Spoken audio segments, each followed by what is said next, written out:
श्री स्वामी समर्थ. छोट्या मोठ्या गोष्टीतून आपण स्वामी महाराजांची सेवा करण्याचा छोटासा प्रयत्न करत असतो. पण स्वामी समर्थांची सेवा करण्यासाठी महागड्या वस्तू किंवा खूप मोठी पूजा मांडणी किंवा तासनतास कर्मकांड करण्याची गरज आहे का? स्वामींना काय प्रिय आहे? सोन्याचा अलंकार की भक्ताच्या डोळ्यातील भावाश्रू? स्वामींच्या अशा एका सेवेबद्दल मी तुम्हाला सांगणार आहे, जी जगातील सर्व पूजांपेक्षा श्रेष्ठ आहे. ती पूजा म्हणजे मानस पूजा आणि दीप प्रज्वलन. जर तुमच्याकडे वेळ नसेल किंवा पूजेचं साहित्य सुद्धा नाहीये, तरीही तुम्ही ही सेवा करू शकता. पण ती कशी करू शकता? पहिली आणि साधी सेवा म्हणजे दीप प्रज्वलन. तुमच्या घरामध्ये जिथे स्वामींचा फोटो किंवा मूर्ती आहे, तिथे श्रद्धेने एक दिवा लावा. दिवा हा केवळ प्रकाश देत नाही, तर तो आपल्या मनातील अज्ञान आणि नकारात्मकता दूर करण्याचं प्रतीक आहे. जर फोटो नसेल तर अनेकदा प्रवासात असताना किंवा कामाच्या ठिकाणी आपल्याकडे स्वामींचा फोटोच नसतो. अशा वेळी मनात कोणतीच शंका आणायची नाही. स्वामी हे चराचरात व्यापलेले आहेत. जिथे श्रद्धेचा दिवा भेटतो तिथे स्वामींचं अस्तित्व आपोआप प्रकट होतं. केवळ एक दिवा लावून त्यांना नामस्मरण करणं ही सुद्धा खूप मोठी एक सेवा आहे. आता मानस पूजा.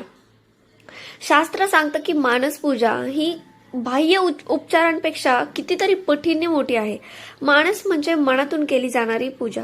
जेव्हा तुम्ही मनातून एकाग्र होता, जेव्हा मनातून स्वामी भक्तीमध्ये लीन होता, तेव्हा ही पूजा कितीतरी पटीने तुमची मोठी ठरत असते आणि प्रभावशाली ठरत असते. शांत चित्ताने एका जागी बसायचं आहे, डोळे मिटून घ्यायचे आहेत. आपल्या हृदयाच्या गाभाऱ्यात स्वामींची तेजस्वी मूर्ती साठवून ठेवायची आहे, विराजमान करायची आहे किंवा आहे अशी कल्पना करायची आहे. मनातल्या मनात स्वामींना सुगंधी फुलाचा हार अर्पण करा. मनातल्या मनात त्यांच्या चरणावरती डोकं ठेवा.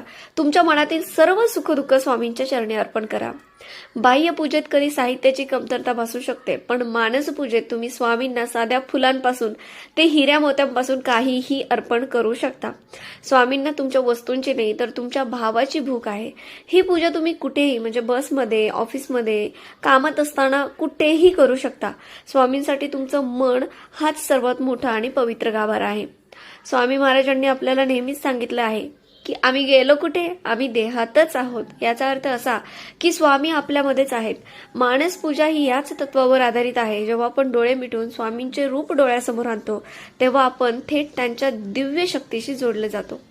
पुण्यतिथीपर्यंत रोज किमान 5 मिनिटं डोळे मिटून स्वामींचे स्मरण करा आणि हा अनुभव तुम्हाला एक वेगळीच मानसिक शांती आणि शक्ती देईल. भक्तीमध्ये नियम महत्वाचे नसून निष्ठा महत्वाची असते.